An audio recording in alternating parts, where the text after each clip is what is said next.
زندگی کو سمجھنا ہے تو پیچھے دیکھو اور زندگی کو جینا ہے تو آگے بڑھو۔ خشک رویہ رکھنے والے اس درخت کی مانند ہے جو پھولوں اور پھلوں سے محروم نہ ہو، نہ بیٹھنے والے کو سایہ دے اور نہ نظر ڈالنے والے کو خوشی پہنچائے۔ لوگوں سے حسد کرنا چھوڑ دیں، عزتیں اللہ دیتا ہے، لوگ نہیں۔ بعض اوقات خاموشی خوشی دل سے نہیں بلکہ مجبوری ہوتی ہے، کیونکہ انسان جھوٹ بولنا نہیں چاہتا اور سچ بول نہیں سکتا۔ آپ کا ذہن مثل باغ ہے اور خیالات مثل بیج۔ آپ چاہیں تو اس باغ میں خوبصورت پھول اگا سکتے ہیں یا پھر جھاڑ جنگل۔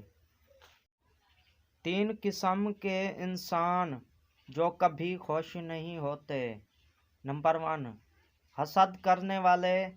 نمبر 2، دل میں منافقت رکھنے والے۔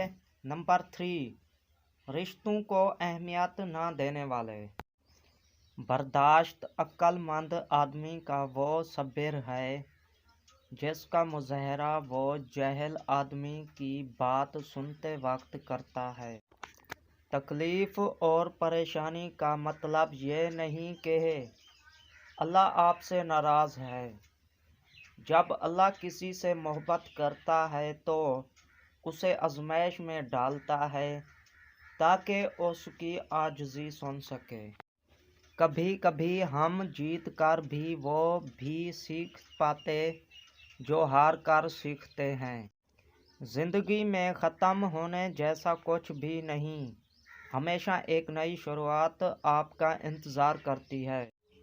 صحیح سمت اور صحیح وقت کا علم نہ ہوتا تو اگتا ہوا سورج بھی ڈوبتا ہوا معلوم ہوتا ہے۔ انسان موت سے بچنے کی کوشش کرتا ہے مگر جہنم سے بچنے کی کوشش بھی کرتا، جبکہ وہ جہنم سے بچ سکتا ہے لیکن موت سے نہیں۔